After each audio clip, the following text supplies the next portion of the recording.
So, Warrington have returned from the land of the Giants. 34 points to 4 winners on the day. Not the greatest of games ever. And this week we look ahead as Super League takes a break. It's the Challenge Cup semi-final. To get to the semi-final, Warrington have got to take on some Robins. They've got to hunt the Robins as their prey this weekend. Adam, welcome to the podcast. Huddersfield will start at the Accu Stadium on Saturday night. Standard evening, you thought, in the first half. Second half, we'll get onto it in a bit. Where do you want to start? Yeah, good afternoon, Rob. Good afternoon, everyone. Welcome to the podcast again. Soon gets to this time every week. It soon gets Tuesday. It does. But yeah, going into the game, obviously Saturday, I think we were obviously clear favourites. Huddersfield, they had 2 good wins, and then they were coming off 2 heavy defeats. And Warrington, obviously the way we were playing at the minute, I just didn't see us taking the foot off the gas.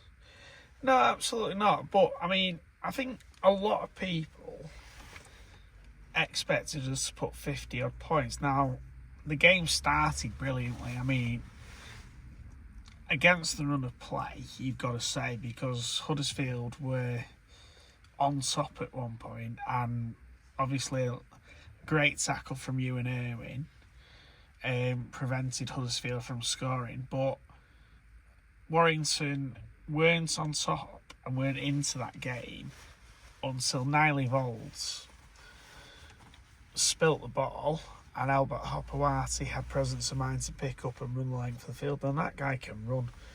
So Warrington were invited into the game then. And after that, in the first half, it was all one-way traffic. Yeah, I was like I've said before, like it was all Warrington, but I was getting a bit panicky when they kept on attacking. I was like, oh, we're going to actually concede here first. Like, I didn't see us obviously worrying, didn't see like we were going to lose that game, but I did panic a little bit when they got a bit close. I was like as we saw halfway through the game, is our attack good, or is our defence good? Sorry, or is our attack just poor? And I think it was a bit of both, really. Defence wins games, and I think we defended well. Attacking wise, I don't think we were the greatest on Saturday night. No. I do think the conditions didn't help a bit, because at 8 o'clock it did start to hammer down. And I mean, we'll talk about this in a minute, but that second half was 57 minutes. Yeah. So we'll talk about that in a minute, because that's absolutely disgraceful. Yeah.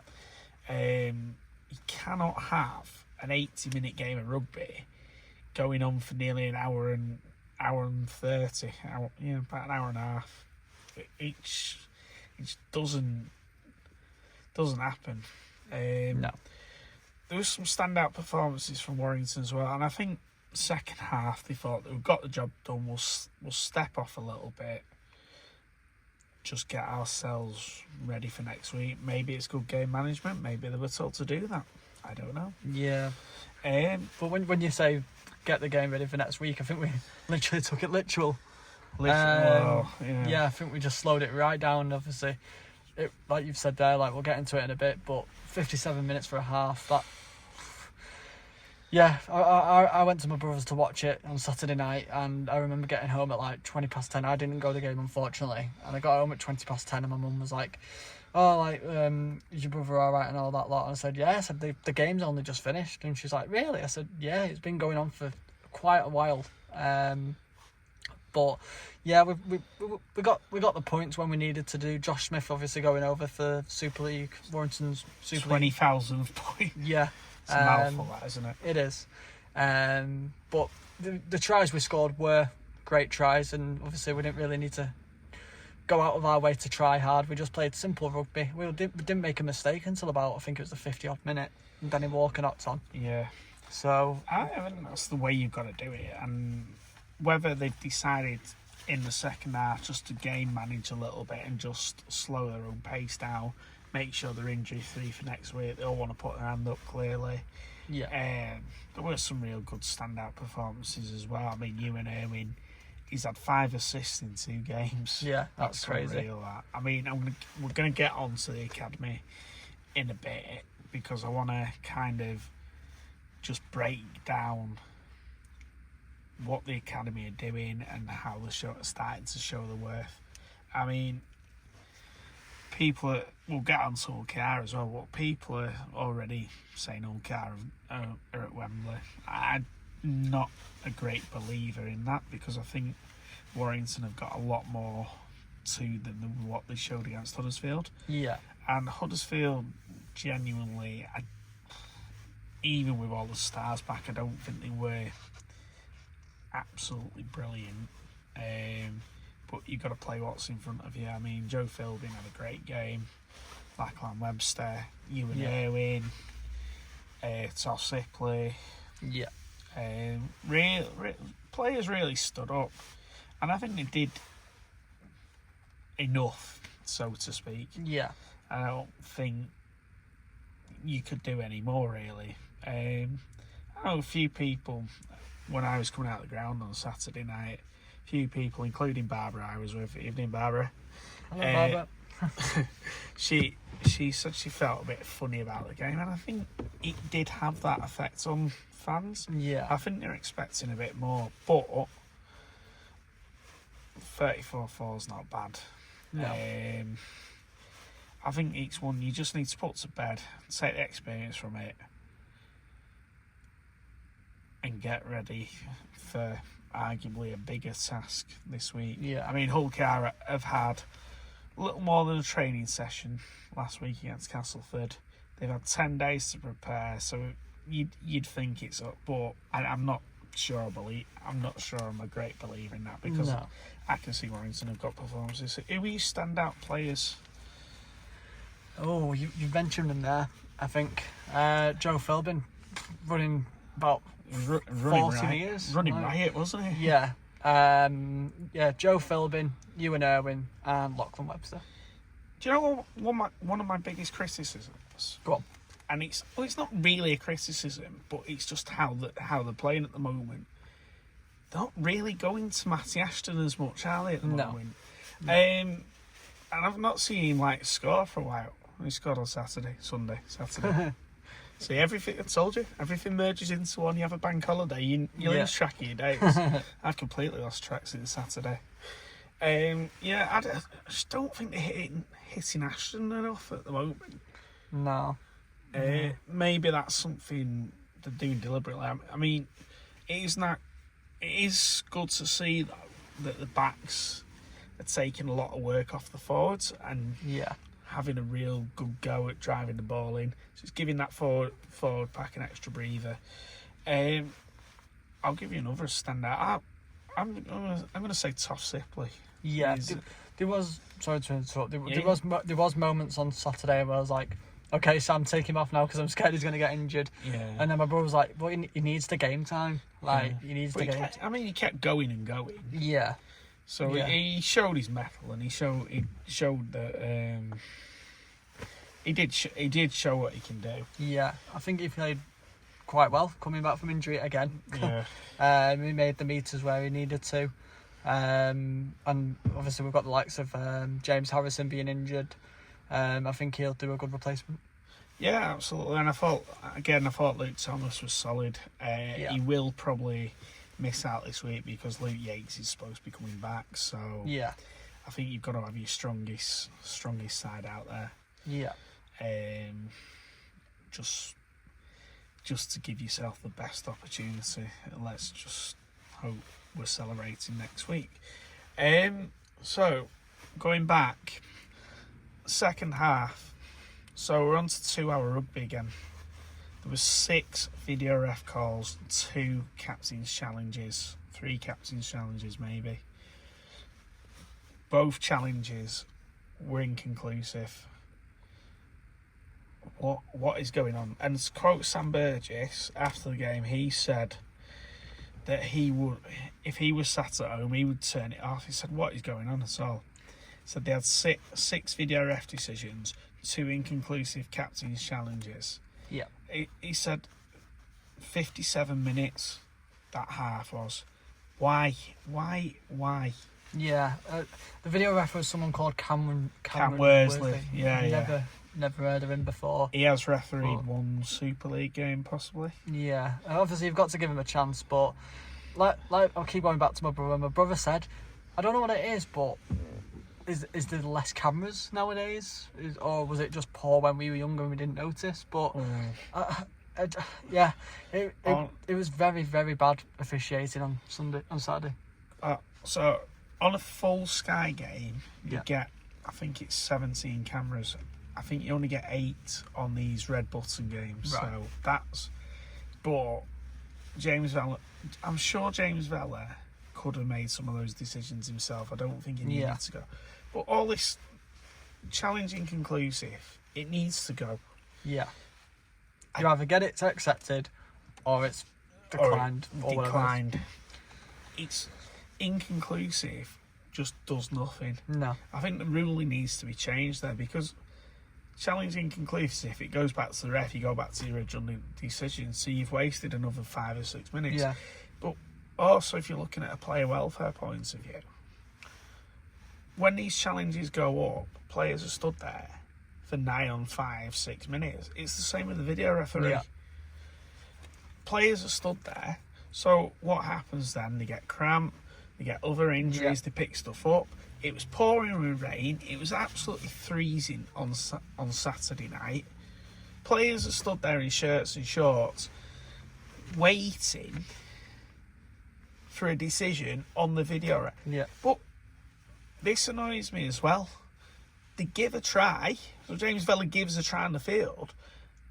And then Mark Sneed's ready to convert, and he suddenly goes, "Oh no, we'll have a look at this. We'll go to the video ref and we'll do this, and we'll have a look at these. And we'll have a look at this camera about 20 miles away, and we'll have a look at this one from another stadium." Yeah. I remember when Tualila here went over on the weekend, and he went over, and I said to my brother, he's lost that, and then obviously James Vella again went, just need to check this and check a formal review, as they were saying. And another 5 minutes wasted. As you mentioned there, Rob, before, I felt like turning it off and watching a 1% club, because there was 1% we were going to watch that game. Yeah, my mate texted me. I won't use the words he used to me, but he basically said this is garbage, and he was watching the F1 at the same time, so he turned the rugby off. I don't blame him. Like the game, we didn't need to watch the second half. The game was done, but obviously being a loyal Warrington fan, I was going to watch it all. But it was a bit of annoying to watch that on Saturday night, the second half, when I could have been watching paint dry, but would have been probably better. I just think you've got a fast, exciting sport like Rugby League, and then it's slowed down to a snail's pace by standing there with your arms folded, waiting for the video ref and the referee to make decisions. I'm not blaming the video ref and referee completely. No. I think it's the system the RFL have created, but it needs to be looked at, because you can't go on like that. I mean, like I say, player welfare is important. Yeah. You're stood there in shorts and t-shirt, for 20 odd minutes, dripping wet. It's not good. It's not a good look. It's an extra 10 minutes. Fans don't want to be sat there any longer than they need to be. No. Not saying they don't like it, but there is only a certain, like everybody's attention, there's a certain amount of attention that will go in. Yeah. Everything else you just get lost on. Yeah. And it's I to be honest, I found myself drifting a bit on Saturday night. Yeah. Like I ended up watching other things. I was watching birds flying past. I was watching the rain. Like I said to you the other week, and I've said on the podcast, there was a Wakefield. Obviously, I'm into my photography and videos and all that lot. And there was the guy who did Wakefield media, and it was York away, and there was a captain's challenge, and he was like, "Oh, I'm going to keep this recording. I'm just going to nip to the loo." He went to the loo in the tunnel, came back out, and it's still not made the decision. So the mind. But do they have this problem in the NRL? No, it literally takes 2 minutes, if that. Why does it take about an hour to make a decision? I don't know. I watched a little bit of Wigan and Bradford on Saturday. Yeah. Actually, I watched the whole of Wigan and Bradford. And it was the same sort of thing. Yeah. There was a decision went up, sent up by Aaron Moore, and Tara Jones was looking at it for 3-4 minutes. Yeah. What? Even my mum, who's not into rugby, she watched it on Saturday night and she said, "Why are they nitpicking every little thing?" It was very frustrating. It is very frustrating. What you don't want is the quality of the game to be spoiled by slow decision making, because it actually, if you've got a little bit of momentum, you can lose that. You can kill that within an instant, and that's. I think as well that sometimes you see errors straight after that. Yeah. That's why, because players are stood about. They've lost the concentration for a second, and when they get a ball fired at them, they forget what they're doing. Yeah. If I was Sam Burgess, if this is going to keep on being the case, I'd just get a ball out and just when they pass it on the line. Oh yeah. I'd just do that. Just keep the fitness up.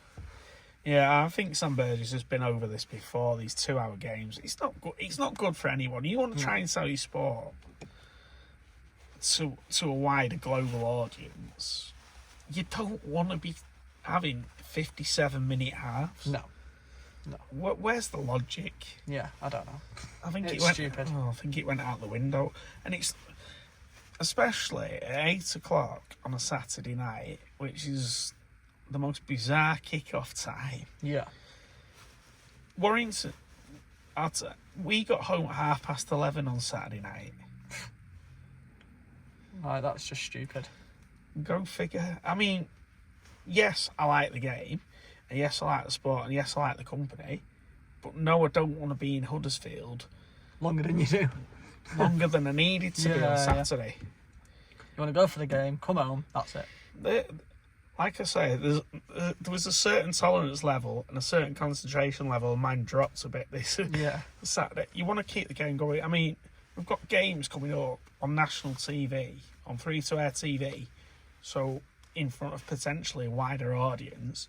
Yeah. If we're having Captain's Challenge in the middle of a BBC game on Saturday and Sunday, what are people going to think? Yeah, I'm going to be honest, I'm glad it's on the BBC, because if it was on the ITV, I'd turn over to flog it. And go and watch Dickinson's Real Deal, because that would be the real deal, not the Rugby League. Maybe it might be a bargain hunt on Saturday and Sunday. Hey. Just the BBC thing there. So, we've covered 2-hour rugby, which probably took us 2 hours to cover as well. We work a bit faster than the video refs do, so we'll try and crack on as best as possible. So, Academy, they're showing the worth. So I'll give you some stats, and then you can retort at me in a second. And I've picked these up from The Guardian. So Matt Turner likes to throw a couple of stats in. I picked them up off his Matchday blog on Saturday. So 5 of Warrington's starting 13 and 6 of the overall 17 are Academy products. Discuss. That's good. That's very good. We've mentioned it week in, week out, like, obviously, Warrington, I think the academy system's the best at the minute. It's where you want to be playing your rugby. Obviously, Matt Peat wasn't very happy that we were nicking all his players, like the likes of Max Wood, Matty Nicholson, all that lot. But I think we are, like you mentioned before, Rob, I think we're like the best in the country at the minute. Yeah, totally. That's what someone told me, that we're the best in the country at the moment for it. And you can see that. And you can see... So Lachlan Webster, he made his full Super League debut on Saturday night. He didn't put a foot wrong. Got Warrington out of trouble a couple of times. Yeah. And he looked like a very confident young man. And it's the same with Ewan Irwin. He actually doesn't look as though he's 18, does he? No, he doesn't look timid anymore, Ewan Irwin. Obviously, against Leeds, there was a few rookie mistakes and stuff, but he looks like he's grown a bit since that game. And that was only a good few weeks ago. And he knows how to put Ensemble in his pocket, and there's a bit of a size difference between Irwin and Ensemble, to be fair. But I think it's good as that academy players are starting to come through, and it's good that 6 of the overall 17 and 5 of the starting 13 are academy products. And it shows that Saints have had this for years, Leeds have had this for years, Wigan have had this for years. That's why they become so successful, because they've got a production line. Warrington is starting to see that now. Ewan Irwin slotted in. He's working well with Mark Sneyd. Apparently, I heard it. It must have been on the Guardian's podcast, but he's actually Ewan Irwin is actually in Mark Sneyd's ear quite a lot, and they're working together. They get on really, really well. That's good. And Mark Sneyd is working with Ewan Irwin to help him out, and I think Ewan Irwin is picking his brains. And why wouldn't you? Because you've got a guy like Mark Sneyd who's like best in the business, cool head, kicking. And I think what Mark Sneyd does, he brings the control and the calm head when you need it. Ewan Irwin's free to play, move about, move the ball about. Yeah. But I mean, Josh Fewlis, Jake Fewlis, all players that have come through the academy now coming into the first team and doing really good, solid jobs. Lachlan Webster, absolutely superb on Saturday night. Didn't put a foot wrong, didn't drop the ball, made some good inroads. Ewan Irwin, couple of cut-out passes, 5 assists in 2 games. Yeah. Does that not speak wonders of what Gary Chambers has done, and also what the reserves and the academy coaches, I can't remember the names offhand, Ryan... I'm not sure. I can't remember.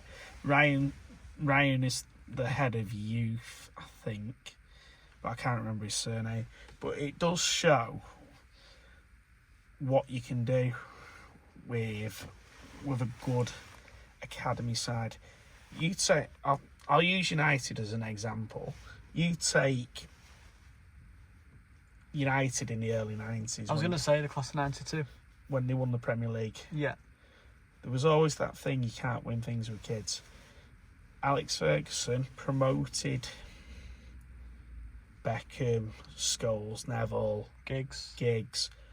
These were players that were playing in the academy. He gave them a chance. Burgess is doing the same sort of thing, and to be fair to Sam Burgess, he has consistently said he wants the youth to come through. He wants more youth players. That is starting to work now, and that is because Sam's looking at them. Yeah. Gary's head of rugby, and the system is feeding down, which it's supposed to. And if you can get a successful Warrington, you'll get more and more players wanting to come through and wanting to be the next Ewan Irwin, the next Lachlan Webster.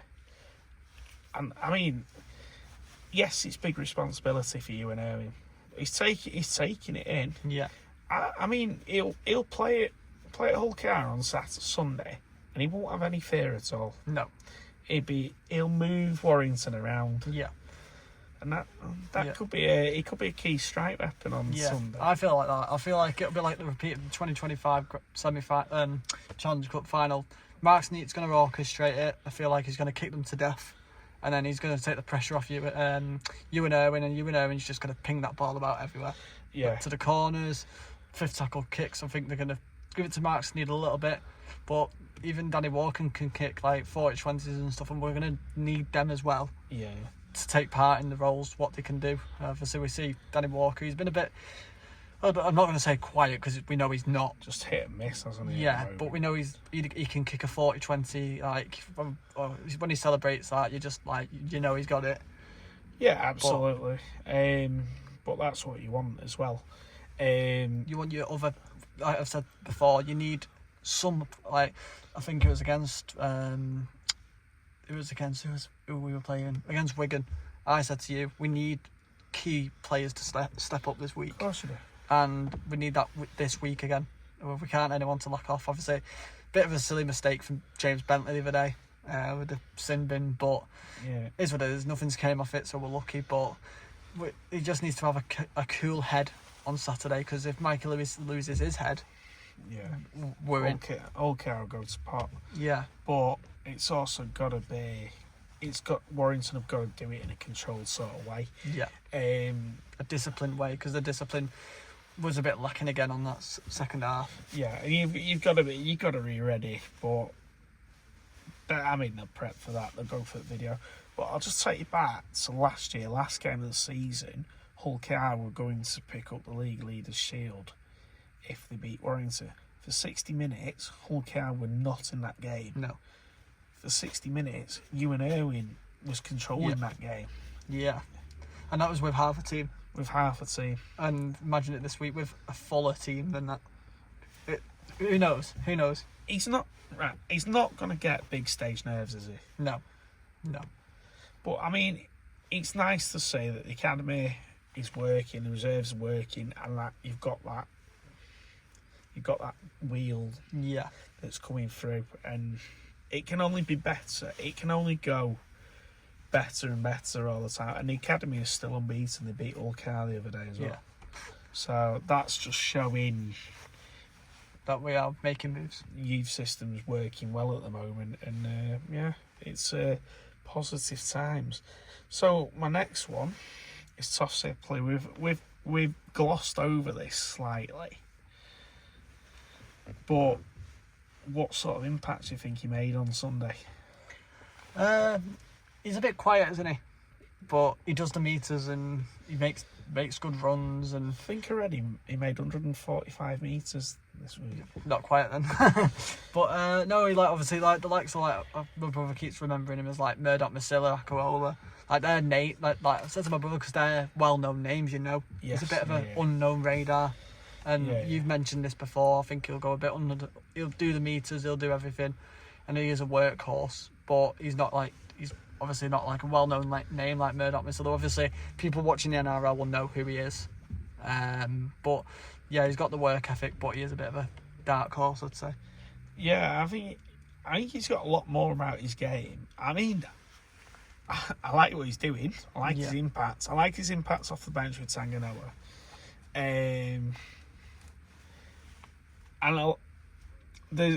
Sometimes you can see as well, he likes to try and get an offload in where he can. Yeah. So he will turn his body and will twist his body. And I was thinking, he did it a couple of times on Saturday night. I'm thinking, don't Toff, just go down with the ball, just take your tackle, play your next game. And he does, and you'll see that with Toff Sipley. If he can get his arm free, he'll get an offload. If someone's on his shoulder, it could cause a lot of damage. Yeah, it's like I was watching Leon. I think that was Leon Saturday as well. But there was a try, the last try Lee scored. Edwin Apape got that ball out. Owen Trout went over, but like I was saying to my brother, if Danny Walker was there, he wouldn't be paying attention.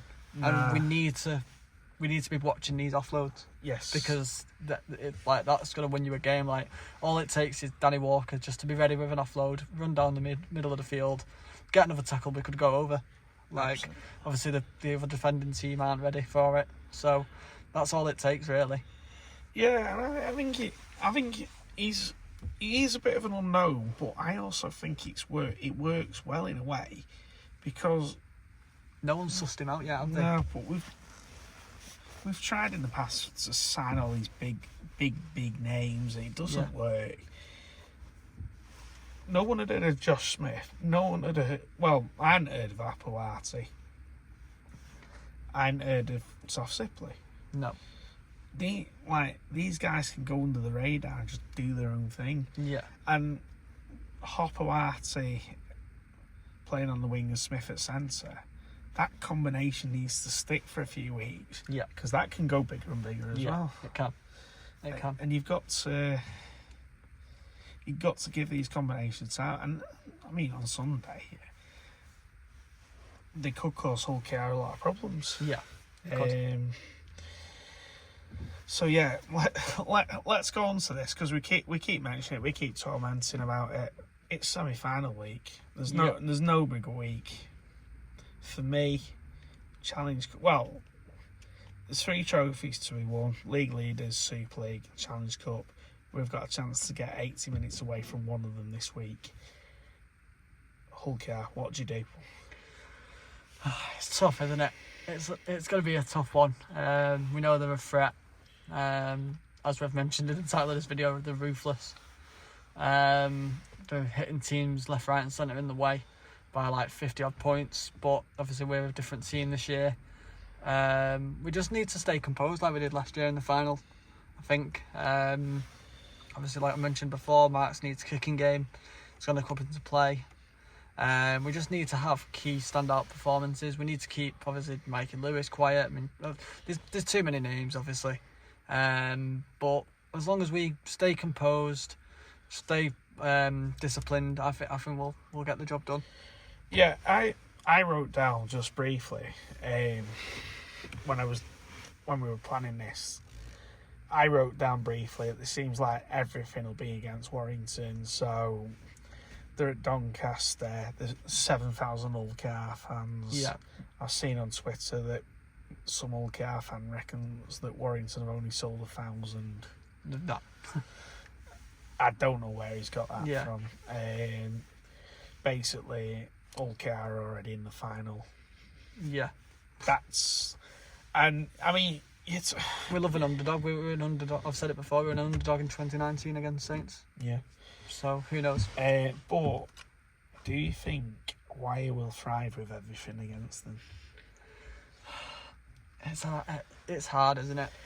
It's hard. You don't know. Cup games are one-off games, so all the form goes out the window. Yeah, there's no second chances. No. But Warrington have got to get off to a good start. Yeah. And they've also got to be mindful that they're not giving cheap penalties away. No, like we've said before, like you've said to me, and Tony Smith even said, whenever you get an opportunity, go for the 2 points. Yeah, absolutely. And I feel like we might do that a little bit on Sunday. Like, might take the pressure off the game a little bit. Obviously, Hull KR might get wound up with it. So doesn't matter if you win by 2 or 60, as long as you win. As long as your name is penciled in on that Wembley day, on Grand Cup final day, what does it matter how we've got there? You can win ugly, you can win pretty, you can win by 60, you can win by 2. Yeah.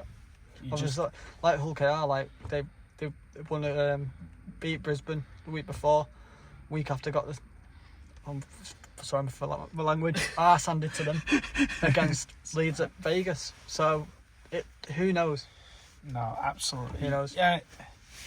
I mean, it could disadvantage, and it couldn't disadvantage Hull KR having such an easy game. Yeah. Last week, having 3 days extra preparation. I don't know. It's fits and starts. I am sure from the first tackle that Warrington make on Sunday, we'll know. They will be up for, well, if they're not up for it, it's time to pack the bags. Yeah. But I would suspect they will be up for it. I don't think they'll be. If they lose, it won't because they've not left any stone unturned. Yeah. Yeah. I don't know which way he's going to go. To be honest, it's all in the balance. Yeah. So yeah, score predictions.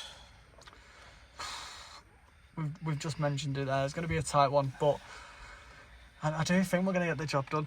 I'm going to go. I'm going to be an odd one here. 23-20. 23-20. Yeah. Odd score. It's a different score. Yeah. 23. That's a bit close for my liking. I also think Warrington will win. Not just because I'm a Warrington fan, but I just feel they've got a good performance. They're due a good performance. I think they're gonna. I'm gonna say this with crossed fingers, but I think they're gonna do similar to what they did to Wigan. They're gonna limit the meters that Wigan made, limit the impact they could have. I think it's gonna be like 26-12. We'll see. I don't know why. I've got a feeling that things will go right. Your refereeing team's Liam Moore and Chris Kendall, by the way. Just throwing that one out there. Yeah. So. Yeah, we'll see. Yeah. So I'm gonna move. So yeah, we're just gonna move on. We've got a bit of an exclusive podcast as well. We're gonna do it as a separate entity, and we're gonna be discussing. Adam sat down with a friend of the young lad who sadly took his own life recently, and your friend has raised over £24,000 now. Yeah, so my cousin, he was friends, Isaac, if you're listening, hello. His name's Isaac Glover. He set out a GoFundMe. He was really good friends, family friends with Will Ogden, the lad who sadly lost his life the other week. And he set out this GoFundMe to help raise funds for Will's funeral. I think he only went out to set like £1,000, and he's raised over 24,000 now. So that's just remarkable. Obviously, me and Rob just want to say well done to you, Isaac. Really. Yeah, it's absolutely amazing feat that. And we would encourage, if anyone feels down, we'd encourage everyone to talk. Yeah. And we thank Isaac for his time for sitting down with Adam. And that must be a hard experience to sit down and talk after that sort of thing's happened. I can't even. I've been over Station Road Bridge in Sankey and seen the flowers. It's like very, very heartbreaking and very humbling. Yeah, I didn't realise it was that close. Like my uncle lives like virtually down the road. And it's scary thinking that he had to suffer that way, and unfortunately, like, yeah, I just don't know what to say. I'm speechless. It's just not really nice at all. No one should be feeling like that way at all. As I've said before, I'm going to say it in the interview with what comes out on Friday. Like, you know what me and Rob look like. Come over, say hello. Like, as I've said before, we're trying to get people to come into the King's Head more, like trying to get like an evening going there where we can just talk non-stop about Rugby League one evening, maybe get some past players or something, raise a bit of money for the foundation, or the foundation and Andy's Man Club or whatever. But yeah, just please talk. And there's a lot of different signposts you can go to. Samaritans, CAM, which is the campaign against living miserably. Yeah. For youth groups, there's Warrington Youth Zone, Warrington Wolves Foundation. They've got good mental health provision. Andy's Man Club. There's hundreds and hundreds of charities designed at mental health. If you need it, use it. Even come and talk to me and Adam. Yeah, we're always good for a chat. We're always happy to try and help where we can. I mean, we all suffer. Sometimes I feel like that, but talk to people, talk to your friends, talk to your family. Just don't hold it back though. Yeah. You hold it back, it becomes more of a demon. Yeah. Get it out there, talk to people, be honest with people about it. Yeah. Do you want to add anything else on that? No, nothing really. Just please speak up. As like, I'll say what I need to say on Friday. Obviously, this is going out like on Wednesday. We'll do like a little a short video before on Friday, just to say obviously speak out and just raise awareness. Really, we'll do that a separate video, just to say like please speak out if you need to. You're not alone. Your friends and family do love you. They need you. So yeah, just please speak out. Yeah. There was a little thing we did, and I'll use it because it's quite a good example. There's a little thing at church I went to or go to. They did a thing on kindness, and kindness can be a really powerful thing. If you do one thing for anyone, be kind. Yeah. If you can be nothing else, be kind to people. Yeah. You don't know what people are going through. You don't know how people are reacting. Just be kind to people. Yeah. And that's all I can say.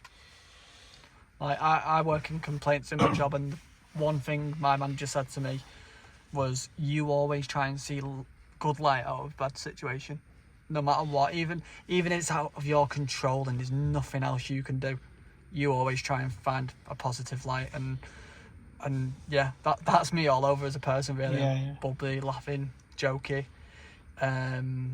Obviously, if it's out of my control, obviously I feel like it's not they're not happy with me. It's just the processes. But obviously, I always try and like apologise to them, just obviously to say like there's nothing else I can do. I'm apologising, but like I've said there's nothing else I can do, I'm afraid. Well, some things are out of your hands. Yeah. I mean, I'll be honest. I've got a few negatives in my head at the moment. I'm going to be sitting down with someone and talking about it, just to try and get rid of these negatives, because I and it's easy to do. You can develop negatives in your head, and they can play on your mind forever. You've got to. I'm trying to find a way to look for positives. Sometimes you can't find the positives. I mean, Barbara actually reminded me I had a lot of positives, but sometimes things do get onto you, and it becomes that thing, and it just absorbs. But when you talk to people, you will feel better, and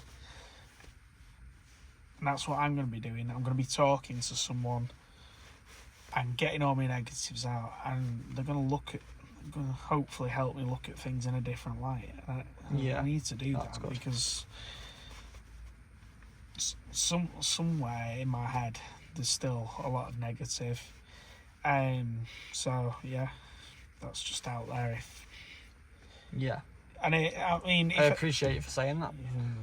And if anyone wants to reach out after listening to us, drop a thing in the comments. I've said in that video, if like we'll say in the video on Friday, I'll say it again, like comment your Facebook name. I'll add you as a friend. I'll talk to you like as I've said before. Speak to people next to you at the rugby. Yeah. Like just please speak out. We could have a podcast coffee club. Could have a podcast coffee club. Yeah. You can't say that. But we'll definitely do something. Yeah. We'll definitely do something. But we'll talk about that more on Friday. Obviously, we'll wrap this up here, and we'll see you guys on Friday, really. Yeah. And enjoy the match on Sunday, and come on the wire. Yes, definitely come on the wire. Let's hope we're going back to Wembley. So me and Rob have decided, instead of doing an extra video, please, I'm going to leave a link down below. I'm going to say it in the interview as well with Isaac. Please give this interview a listen. I know the podcast is 55 minutes long, but it is for a good cause. We are trying to raise awareness for men's mental health. If you can, please donate. I know it's obviously a difficult time for everyone at the minute with the cost of living, but can you imagine how, I'm not trying to guilt trip you in any way, but can you imagine how that young lad's family are feeling with the loss of his of the son, family member, cousin, grandson? We all need support in some way. But yeah, we do apologise that the podcast is 55 minutes long. But yeah, we will see you in the next one, where we've actually got another interview with, is it Steph Alcock? Yep, Steph Alcock. She ran the London Marathon, raising money for the Warrington Wolves Foundation, what is incredible again in itself. And she's also she was an active volunteer within the foundation as well. So it'll give you a bit of an insight into her work. And she's also a successful teacher, and what she's learnt within the foundation, she's brought into her teaching. So we'll get her to give you the lowdown on it next week. Yeah, but please listen to this interview. I know it is 55 minutes long, but obviously, 15 minutes. Just think of how many, obviously I know it's horrible to say, but think of how many people are ending their own lives in that time. And we do need to reach out to people and help people, because there's too much of it going on at the minute. Yeah, there's an awful lot of it going on. It's just, you can't comprehend when you're in that sort of darker place. You can't see. You can't see any further forward, but there's always a way forward. There is. I mean, if you're on your own, go to a pub, go and sit there. I sit in the pub on my own. People will talk to you. It's great. Yeah. But you can sit there and reflect. And the world's never as bad as you think it might be. Yeah, I used to work in a pub. I used to be manager for Wetherspoons, and I used to love chatting absolute crap with people. Like, it used to take my mind off things so much. Like, but please do not suffer in silence. And me and Rob are always here. The Padgate Village Club come to a quiz. They do a quiz every Monday, hosted by Bob, who's incredible. They obviously have like quiz nights normally on a Friday night. So if Warrington are playing away, get yourself down to the Padgate Village Club, because it's an incredible place. And yeah, go for a walk, even if the weather's nice. Just try and clear your head a little bit. Yeah, definitely. We can only advocate that. Just do something different, and do something for you. Yeah. But don't be burdened down by negativity. Open up, talk about it, and get your solution. Yeah. That's all I can really. I speak from my own experience here. Give yourself that time. Give yourself that moment, just to step back and have a look. Times are difficult at the moment. Everyone needs to come together. Yeah, but as we mentioned, guys, please listen to the interview. We do really appreciate listening to it, and we'll see you guys in the next one. Yeah, we'll be back on Super League, where we preview Toulouse away. Yeah. So we're off back to France after the semi-final. Start of a tough month as well, again. Yeah. So we'll see you there. Okie doke. So, as this podcast is everything Warrington Wolves based, it's only fair that I thought I'd do this. So, on Tuesday the 21st of April 2026, we sadly lost a Warrington Wolves fan. The Warrington Wolves fan was 17-year-old Will Ogden, who sadly passed away. He was a good family friend of mine, and I just want to say to Warrington Wolves, thank you so much for showing support so quick. They had the training tops against Wigan with Will number 17 on the back. We had a 17th minute clap. It was nice to see even Wigan fans doing that, showing the respect, rivalries aside. And the whole Warrington fan base supporting this young lad's life.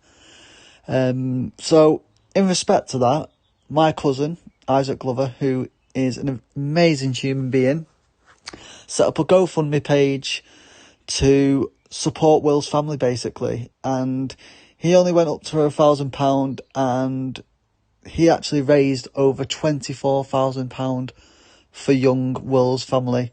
And even Luke Littler, Warrington's Luke Littler, donated £500 as well. So Isaac, welcome to the podcast, mate. Hi Adam. Hi everyone, thank you for having me today. So how did you get to meet the remarkable young man, which is Will Ogden? How did you meet him?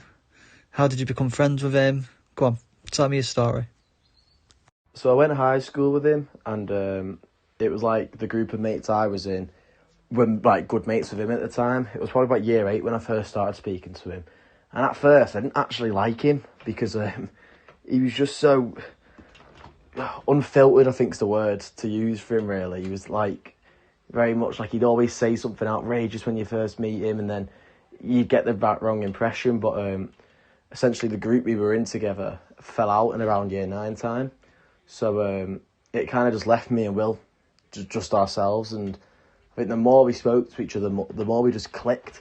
And even though our personalities was just complete opposite, it just clicked straight away. And then we got really close. We went year 10, got closer. Year 11, that was it then. From year 11 onwards, it was just like, we were like brothers, and there was no looking back at it. You know, we went on holidays together. We went Warrington games together. We went on, like, just go to each other's houses, and it was just that type of friendship where you could just walk through the door and not knock, and no one would second guess it. It's just, oh, you're right, Isaac, or you're right, Will. It was just that type of friendship. So it was school where we met. We ended up going to the same college. So yeah. I absolutely love that. I love that so much. Like I don't have that many friends, but the friends I have are like really, really good friends. Like, I'd say I only have 2 really close friends, but them 2 friends mean the world. And yeah, we've been to Warrington matches, we've been on holiday and stuff, and yeah, it sounds like you had an amazing friendship. So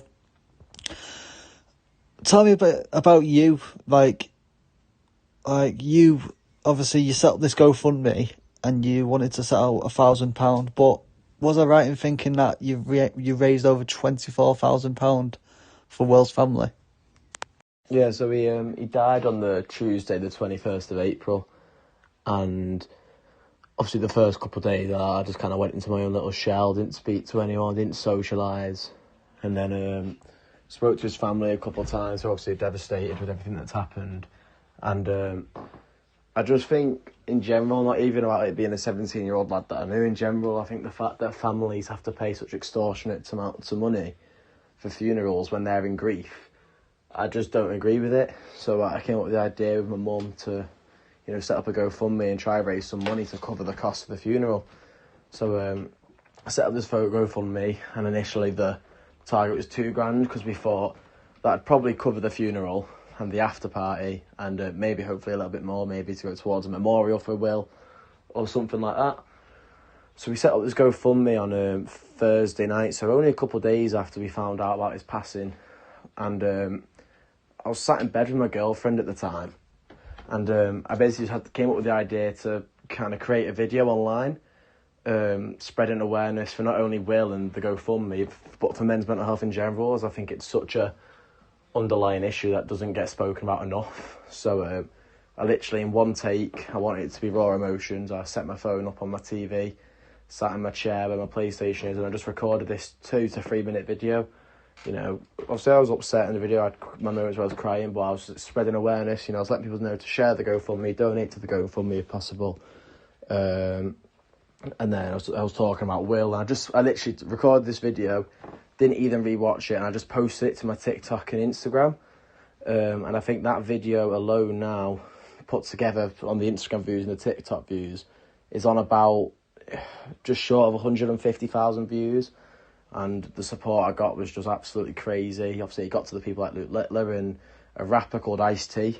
It got to loads of these famous worldwide people who helped with donations, and just in general, the GoFundMe just went so much bigger than I thought. And by the time I went to bed on the Thursday night of posting the GoFundMe, that initial £2,000 target goal that we set had already been smashed too. I think it was on £5,000 by the time I went to bed that night.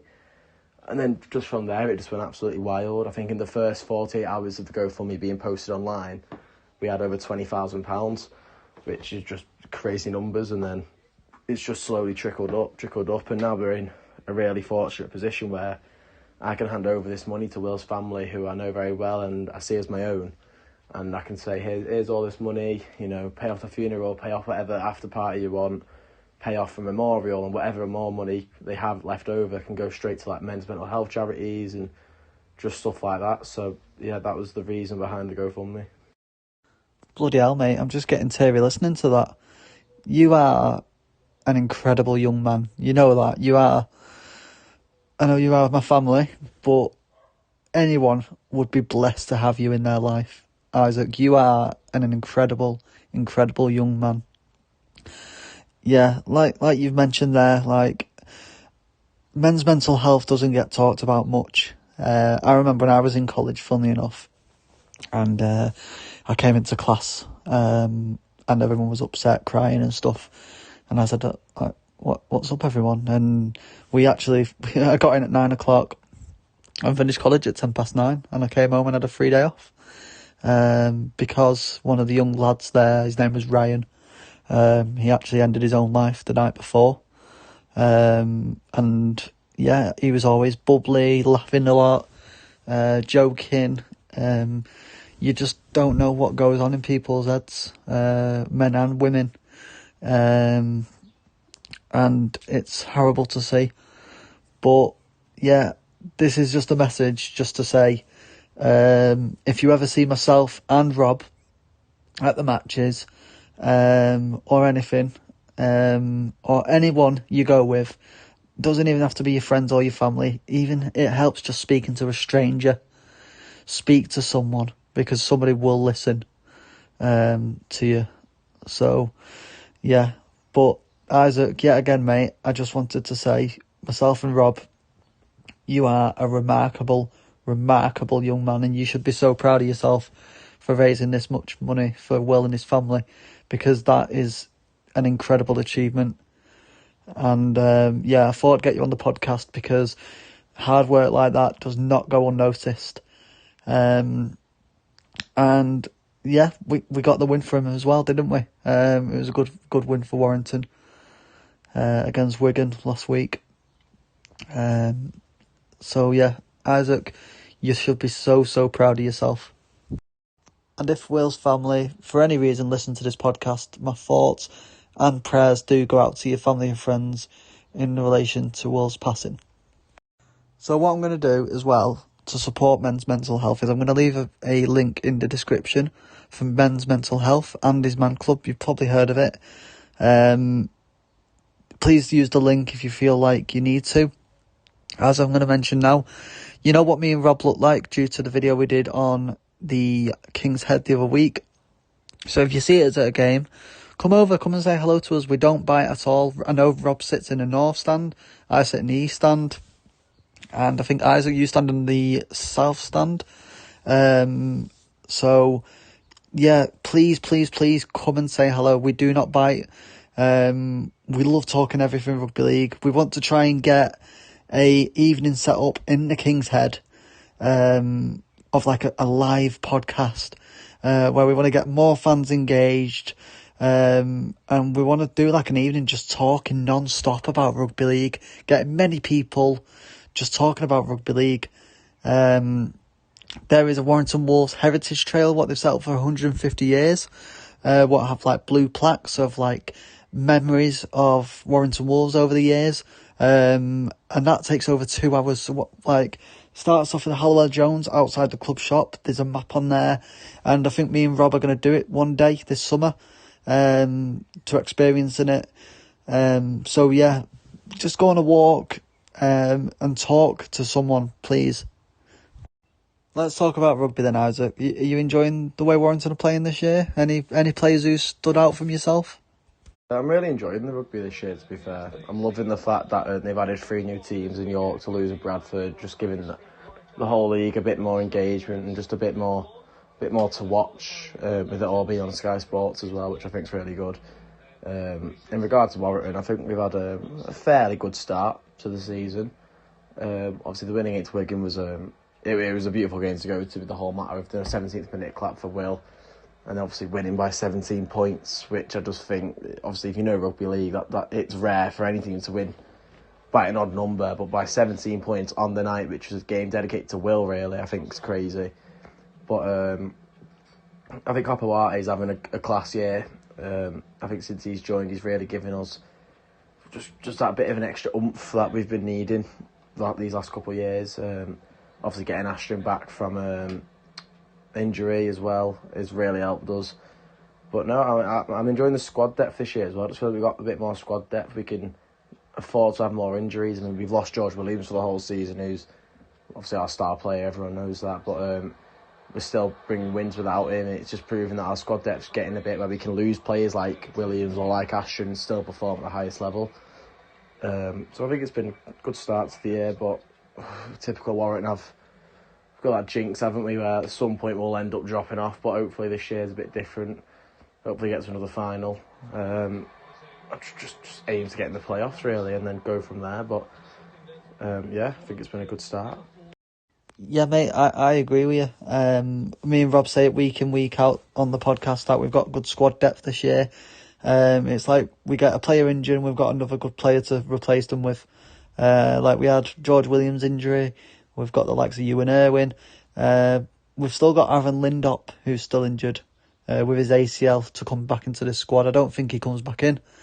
And yeah, he does fit in. I think obviously he will get his chance again, but at the minute I don't see him getting ahead of anyone in that Warrington team. So Isaac, I just wanted to say a massive thank you for coming on the podcast today. I just wanted to get you on really just to say your hard work does not go unnoticed. And we want to support men's mental health the best way we can. But yeah, I just wanted to say well done, mate, because you are a truly inspiration, mate. But yeah, I'll hopefully catch you again soon. Yeah, 100%. Thank you for having me on today. And yeah, I'll see you soon. Probably go for some games together or something. Absolutely, mate. Catch you soon.